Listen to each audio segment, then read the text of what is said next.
그러니까 조급해 하지 마세요. 특히 남과 비교하면서 아까운 시간을 버리지 마세요.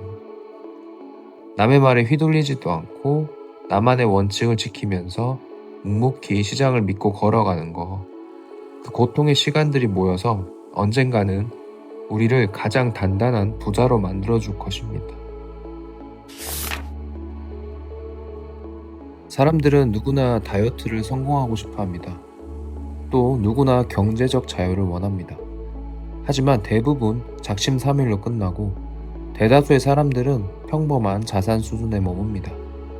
왜 우리는 항상 원하는 결과와 실제 행동 사이에서 이토록 큰 괴리를 겪는 걸까요? 단순히 게으름 때문일까요? 그 답이 우리 뇌의 생존 본능에 있다고 합니다. 뇌는 아주 효율적이어서 변화를 거부하고 에너지를 아끼려 합니다. 힘들게 노력해서 얻는 미래의 큰 행복보다 당장 눈앞의 작은 만족을 선택하게 만드는 것이 우리 뇌의 디폴트 값이기 때문입니다. 그러니까 우리의 잘못이 아닌 것이죠. 하지만 그렇다고 해서 그냥 흘려 들으실 건가요? 아니면 이 괴리를 한번 좁혀볼 생각이실까요? 저도 한때는 그런 괴리 속에서 방황했습니다.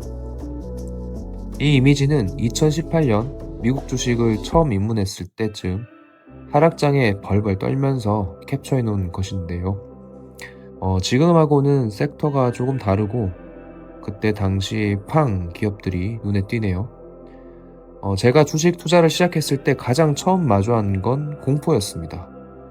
이때가 트럼프 일기 정부가 출범한 해였는데요. 미중 무역 전쟁이라는 당시에는 듣도 보지도 못한 이 초유의 정책 때문에 제가 주식을 사자마자 그냥 계속 떨어졌습니다.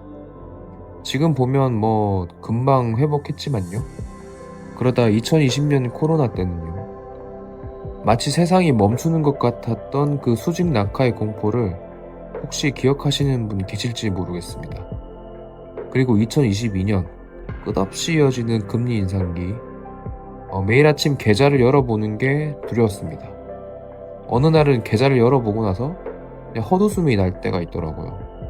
자산이 계단식으로 떨어졌고 반등을 기대했다가 또 무너지는 과정을 수십 번 반복했습니다. 그때 저는 인생에서 가장 큰 심리적 비용을 지불했습니다. 그저 존버, 진짜 아무것도 할 수 없었습니다. 그건 단순히 주식을 보유하는 행위가 아니었고 그 세상이 망할 것 같은 불안함과 매일 싸우는 과정이었습니다. 하지만 돌이켜보면 그 시간이 저를 성장시킨 듯합니다. 그 고통의 순간들을 겪어오면서 투자의 본질이 무엇인지 조금은 이해할 수 있지 않나 싶습니다. 이렇게 고통을 겪고 나면 주변 사람들을 바라보는 시선이 조금 달라집니다. 때로는 답답하기도 하죠. 사람들은 성공한 부자들을 보며 운이 좋아서 저렇게 됐겠지, 아니면 부모 잘 만나서 저렇겠지라고 쉽게 생각합니다. 사실 이건 그들이 나빠서가 아니라 자신을 보호하려는 심리적 방어 기제가 작동하기 때문인데요. 남의 성공을 운의 영역으로 치부해야 내 현재 상황이 노력 부족이 아니고 단지 운이 없었을 뿐이다라는 위안을 얻을 수 있으니까요. 하지만 저는 느껴집니다. 제가 느꼈던 그 작은 감정에도 조금씩 성장하는데 그릇이 큰 부자들은 오죽할까요? 그 부자들이 보낸 시간들은 겉으로 보이는 결과보다 훨씬 더 지루하고 고통스러운 과정이 있었을 거라고 생각합니다. 우리가 안락함과 편안함을 쫓을 때 부자는 고민과 행동을 위한 용기를 냈을 것입니다. 부자는 운이 좋았던 게 아니라 운이 올 확률을 높이기 위해서 그 지루한 과정을 버텨냈을 것입니다. 성공은 절대로 아무에게나 쉽게 다가오지 않습니다. 그렇다면 무엇이 정답일까요? 저같이 주식에 크게 재능이 없는 사람에게는 이게 정답이라고 생각합니다. 최근 저의 포트폴리오 비중은 개별 종목보다는 미국 인덱스 펀드로 방향을 틀었습니다. 개별 기업을 분석하고 매일 뉴스를 챙겨보며 그 실적이 악화될 때마다 이 회사가 진짜 망하는 거 아닐까라는 그 근원적인 불안에 떠는 게 저의 성향과 맞지 않았습니다. 그렇게 공부한다고 해서 수익률이 드라마틱하게 높아지지도 않았습니다. 그런데 인덱스 펀드는 좀 달랐습니다. 주식이 이렇게 쉬운 것이었나라는 생각의 전환과 함께 꾸준히 모아나가기만 해도 되니 행동을 위한 큰 용기도 필요 없게 되었습니다. S&P 500과 나스닥 100은 미국이라는 거대한 시스템 전체에 투자하는 방식입니다. 기업이 망해도 미국이 망하지 않는 한 시장은 우상향한다는 믿음이 있죠.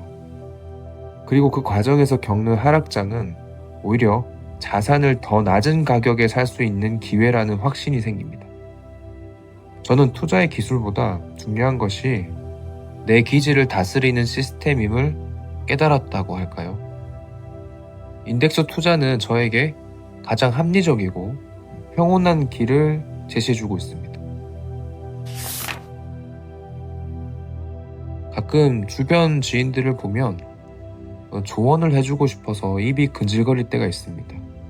최근 들어 언론에서 투자나 노후 준비 등의 재테크 관련 여론이 형성되다 보니 주식 투자에 관심이 생기는 모양인데요.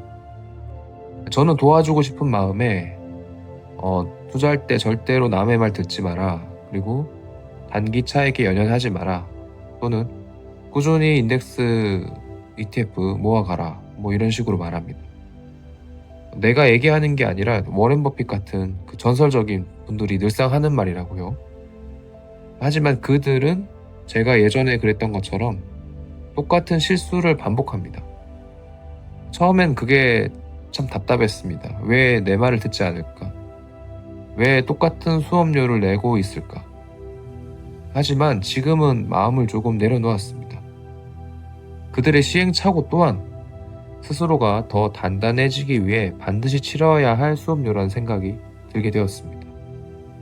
타인의 경험을 듣는 것하고 내가 직접 겪는 것은 차원이 다를 겁니다. 예를 들면 아이에게 불이 뜨겁다고 아무리 얘기해도 본인이 직접 데워봐야 뜨거운 걸 아는 것처럼 비슷한 것 같습니다. 결론적으로 말해서 투자는 단순히 돈을 불리는 기술이 아닙니다. 자신을 증명하고 자신을 지속적으로 성장시키며 자신의 마음을 통제하는 철학적 과정입니다. 누군가 지금 당장 겪고 있을 하락장의 공포, 남들은 쉽게 부자가 되는 것 같은 그 자괴감, 이 모든 것은 투자의 과정에서 겪어야 할 필수적인 수업료입니다. 그러니까 조급해 하지 마세요. 특히 남과 비교하면서 아까운 시간을 버리지 마세요.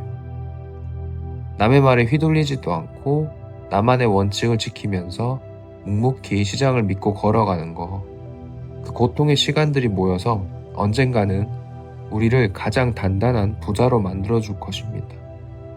달러트리는 투자가 그저 수익률 게임이 아니라 스스로를 성장시키는 여정이 되기를 진심으로 응원합니다. 끝까지 시청해주셔서 감사합니다.